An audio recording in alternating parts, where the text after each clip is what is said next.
Welcome to Say More from Boston Globe Opinion. I'm Shirley Leung. Public media is in a recession, and it seems to be hitting Boston hard. We have two big NPR stations here, and in recent months, they've had jobs cut and shows canceled. First, it was WBUR. WBUR would be cutting up to 14% of its staff in an attempt to reduce the station's expenses by $4 million. And soon after, GBH. This morning, we learned that layoffs are happening at GBH today, including in the newsroom. Some of the reasons seem obvious. The core public radio audience is aging, and more people are working from home, which means fewer people are commuting and listening in the car.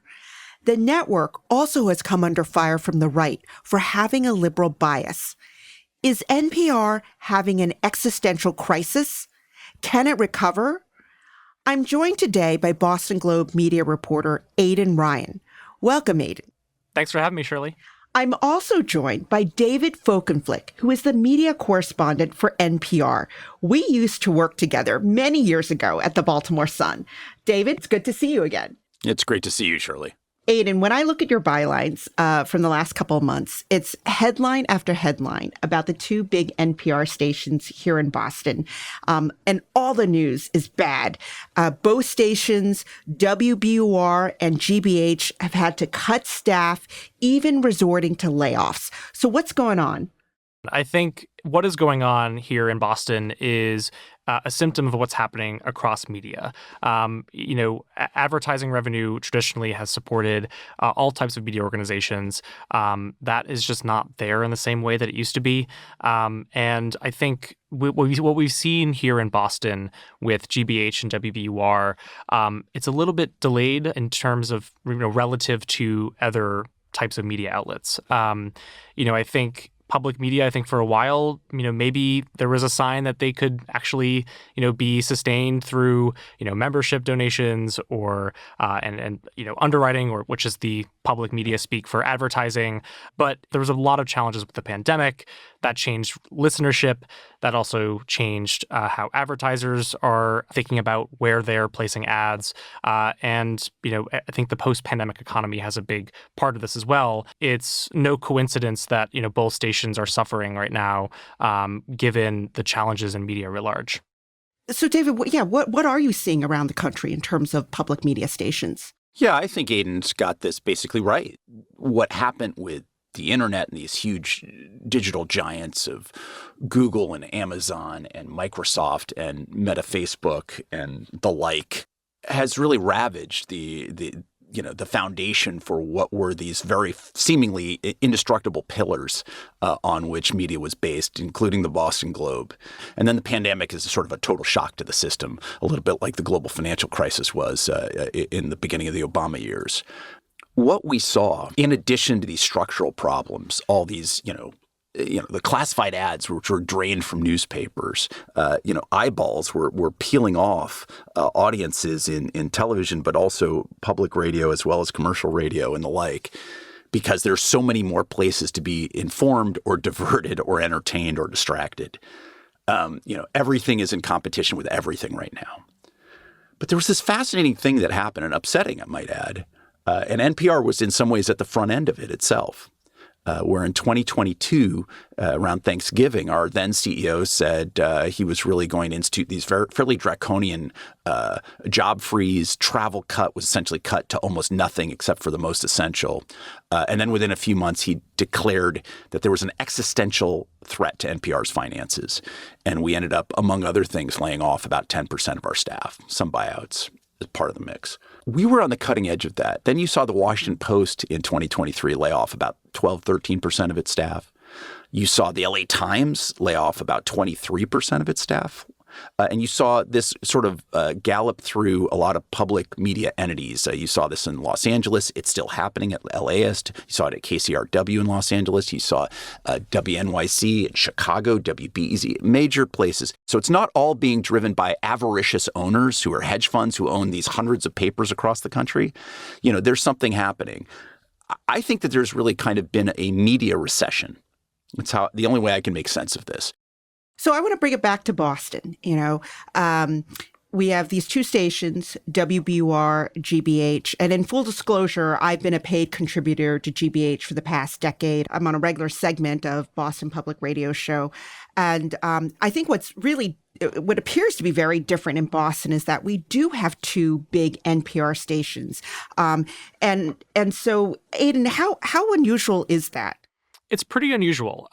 Boston is unique in having two NPR stations that focus on news. They're not the only one. There's a couple other, I think, coming to mind. I think Seattle has two. I'm blanking on another one. But there are a few other cities that do have two stations that do focus on news. We have a population here that is really hungry for news, like I think no other region of the country, or maybe one of a few regions of the country that not only is hungry for news, but is willing to pay for it, as we've seen with the Globe. We can kind of get into, if we want to, kind of why that happened. But I think that, is, what I think for a long time was a huge reason why you could have two stations. And the other point I just want to quickly make is that, GBH is a very different beast than BUR. It is it's one of the largest, if not the largest, producer of PBS programming in the country. It has, Frontline, which is one of the most prestigious, producers of documentaries. They've just won an Oscar this year. So GBH is a very, much larger organization than BUR, which, has the radio station, but also the digital newsroom. And Aidan, every time you write about public media, the NPR stations, the turmoil, it's often one of the most read stories on our website. I mean, why do you think people want to, not only consume public media, but read about it? I think, I think part of it goes to what David and I were just saying, is that, Boston, I think, is this unique town, and that there is a really large there's a lot of interest in news about the media. I also think that, for a lot of our subscribers to the Globe, they're already making the decision to pay for news. They're going to be invested and interested in what the news business is doing. And Shirley, if I could jump in on that, I've seen this from both sides, right? I mean, you and I were in Baltimore together. You'd go to a cookout, and people say, "Oh, what do you do?" I'd say, "Oh, I'm a reporter." They say, "Oh, where do you work?" I work at the Baltimore Sun. And then you'd get you know what I hate about the Sun papers? And I'd say, "Did I ask?" They didn't care. They just sort of, throw it right in your face. You do the same now. Yeah. And you say, "Oh, what do you do?" "I'm a reporter." "Oh, where do you work?" "I work for NPR." You know what I love about NPR? There's a different relationship, I think, that historically people have had with their newspapers than they have with public radio. It is intimate. It is transportative. They're the voices in your ears. They narrate people's lives. They take you to tragedies and triumphs and quiet moments and humor in a way that's a little different. They might have that relationship with a columnist, but they tend not to have that relationship with a brand. Some people feel that way about the Times. Now, I've talked to newspaper executives who say that's the relationship they want to build with their digital subscribers. And so the connection, I think, is very thing. So when Aidan writes about GBH, BUR, people have a connection to what they hear. They have a stake in it. They care. That is the connection that you guys are picking up. I suspect that's what's undergirding the interest in a podcast episode like today's. So one of the things I do appreciate about public media is that it's mission driven. And for example, there are programs that exist to serve underrepresented groups without necessarily having a profit motive. And here in Boston, I'm thinking of shows like Basic Black. It's a TV show on GBH that started in the 60s about issues meaningful to people of color and communities of color. But Basic Black was one of the newly canceled shows at GBH. And so my fear is that public media is going to look more like for-profit media and move more towards clicks and analytics and away from a community focus in order to survive. And so, Aidan, is that your fear about what's going to happen to GBH in terms of its programming going forward? I think that's a big fear for a lot of people who work at GBH and who also tuned in for those programs and supported organizations like GBH for that mission-driven focus that they had. I think, GBH has said that they're going to try to bring back Basic Black and the two other TV programs that they suspended digitally. But I think there's a lot of concerns about what that is going to look like or if that is going to happen at all. There's a lot of questions about what what that innovation looks like. I think that the staffers that I've spoken to at GBH, don't really see, at least right now, a vision for what digital looks like. And I think some fear that, they're kind of abandoning their TV and audio roots, to just basically compete with the Globe and BUR and other newspapers and digital outlets here in Boston.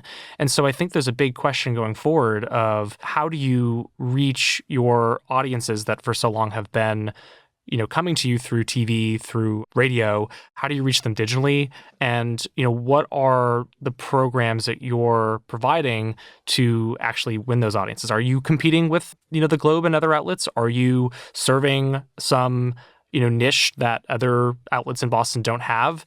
I think there's still a lot of questions about what that actually looks like going forward, and kind of, I think sort of like retinkering that mission. What is the mission? What do these organizations want to provide that isn't available through commercial means? More of my conversation with Aidan and David after this short break.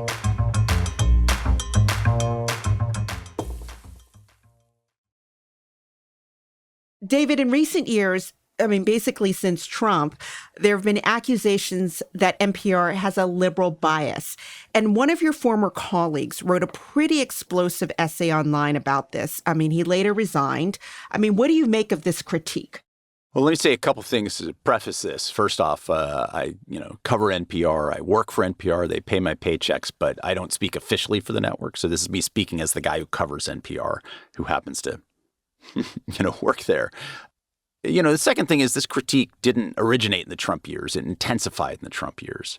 The question of whether there's a liberal bias, one that is present for the New York Times, for CNN, for NPR, for even the AP, which, sort of exemplifies an effort to be down the middle, I think, over the decades, is real. And the Trump folks and even others have argued that what played out during the Trump years sparked a reaction in NPR to somehow abandon its sense of fairness and to become explicitly liberal.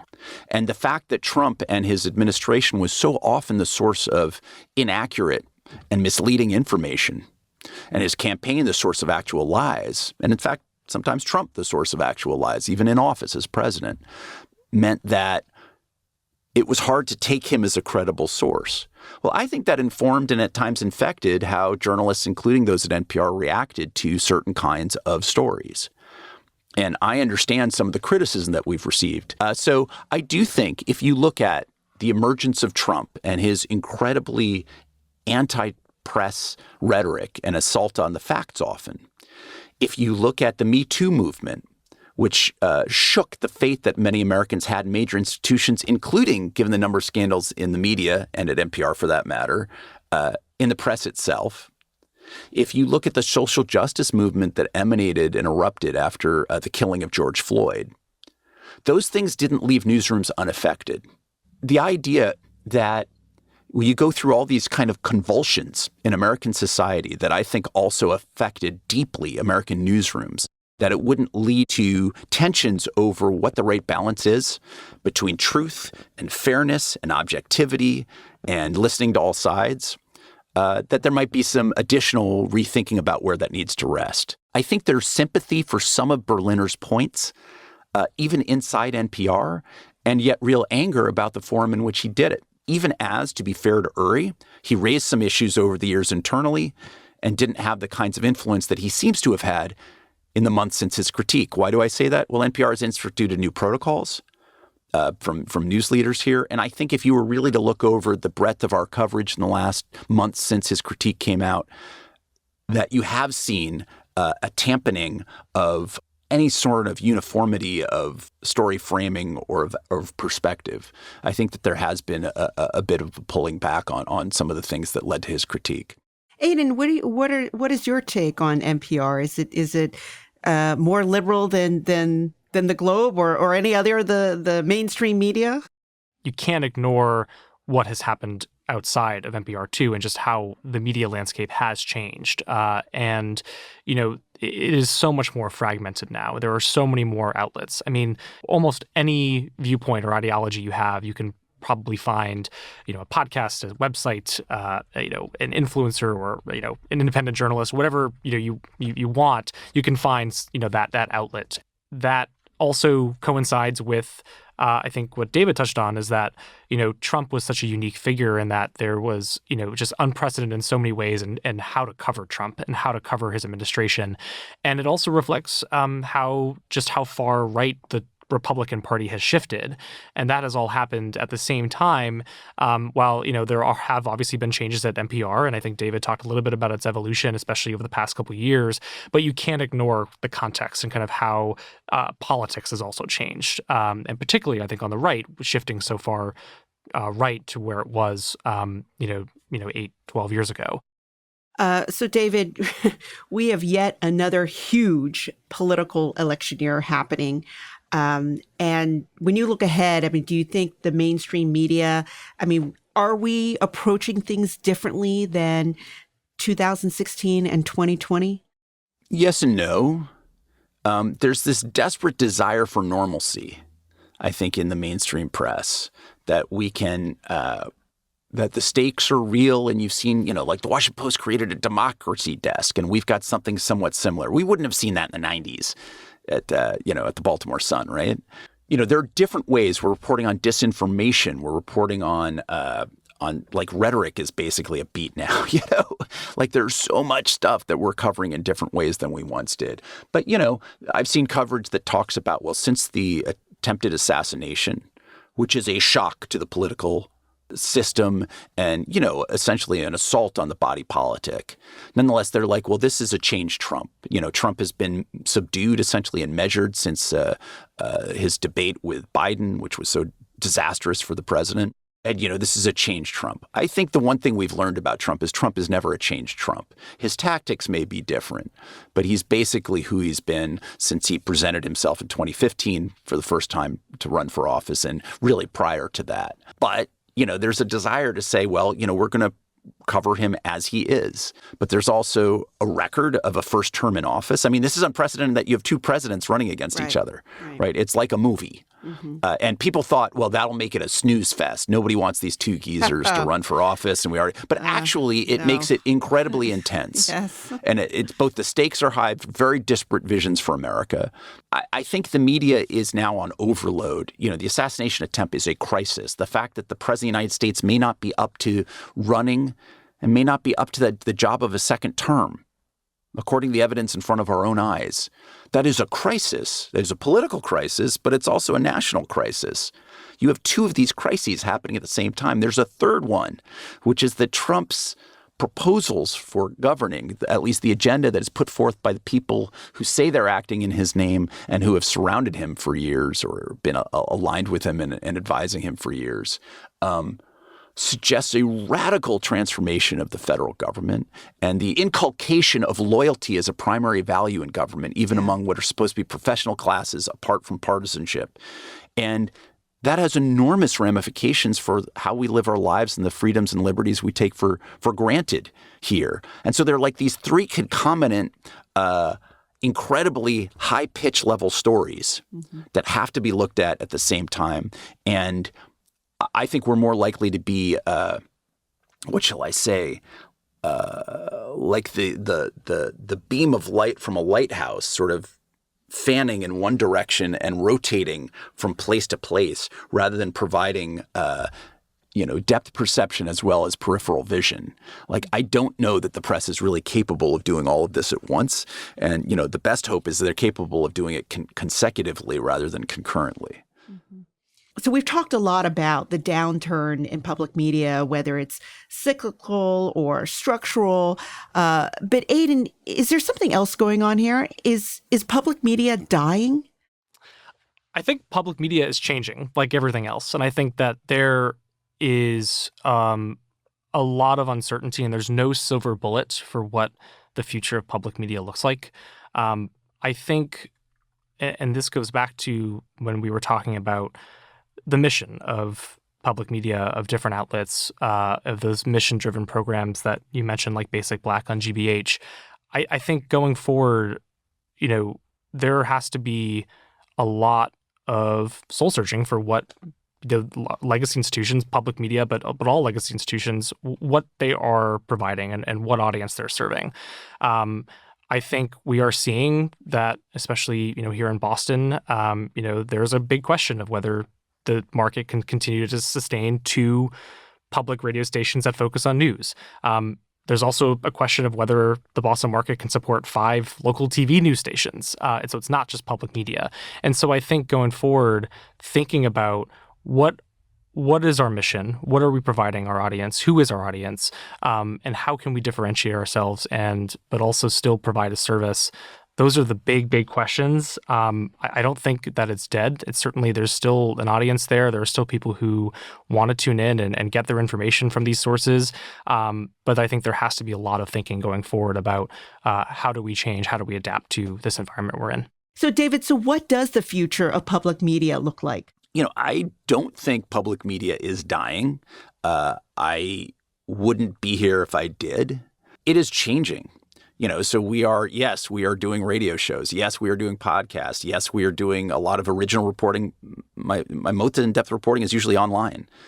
I have to say you're doing a lot of writing, I noticed, right? Doing a ton of writing. Yeah. So, thank God for the Sun and the Durham Herald-Sun before it. But, we're showing up on TikTok and Instagram and a lot of other places besides to reach people where they are, to connect with them. The way in which we tell stories is different. The sensibility we offer is different. I think we have to bring a little bit more joy and surprise and delight in people's lives. And some of these stories have to be less about what just happened and more about what is. Mm-hmm. And that takes work. But I think that actually that's kind of what differentiates us from a lot of the commercial offerings. I think you're not going to see as much of that, although there are a lot of good people at CNN. You're not going to see that at CNN. You're not going to see that on MSNBC. You're certainly not going to see a lot of that on Fox. We need to be here to speak to people's minds, but speak to their hearts and their spirits and their aspirations as well.